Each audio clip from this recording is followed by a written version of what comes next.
my digital story, Magnificent Makerspaces. Welcome! Makerspaces mean different things to different people. They depend on your location, your resources, things such as time and money, but most importantly, they depend on you and the experiences you want to bring to your students. There is not a right or a wrong way to create a makerspace. I'm going to share a story with you written by British Columbia author Ashley Spires called The Most Magnificent Thing. As you design your makerspace, please consider your growth mindset. What do you want your makerspace to feel like, look like, and sound like? How will you design magnificent experiences for your students? The most magnificent thing.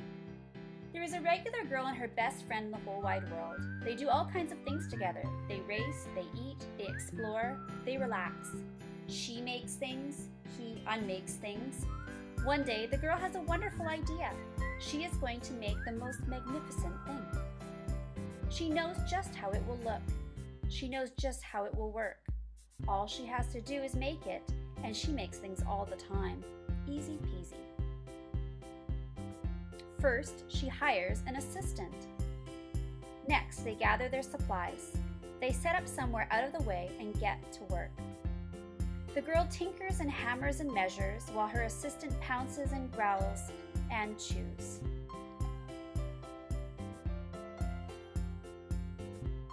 When she is finished, she steps back to admire her work. She walks around to one side. Her assistant examines the other side. It doesn't look right. Her assistant picks it up and gives it a shake. It doesn't feel right either. They are shocked to discover that the thing isn't magnificent or good. It isn't even kind of sort of okay. It is all wrong. The girl tosses it aside and gives it another go. She smooths and wrenches and fiddles. When she is finished, she stands up and takes a long look at it. The thing is still wrong. She decides to try again.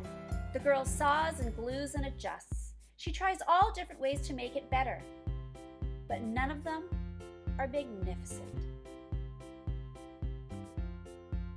Her work attracts a few admirers, but they don't understand. They can't see the magnificent thing that she has in her mind. She gets mad. The angrier she gets, the faster she works. She smashes pieces into shape, she jams parts together, she pummels the little bits in. Her hands feel too big to work and her brain is too full of all the not right things.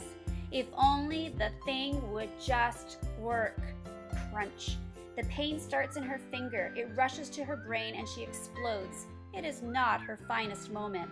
I'm not good at this. I quit. Her assistant suggests a walk.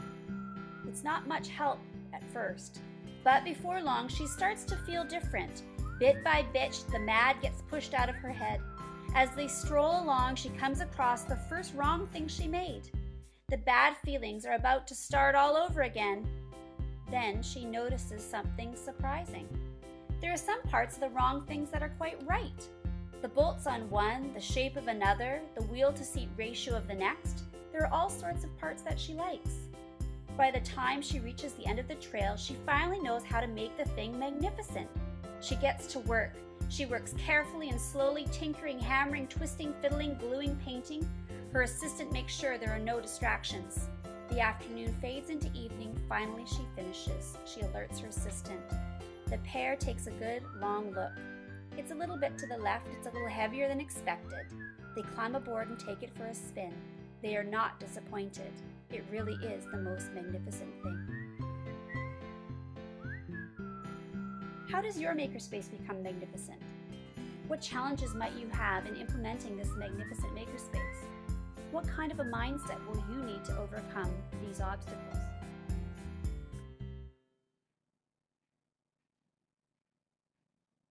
Well, let's get started. Let's try making something magnificent with your students.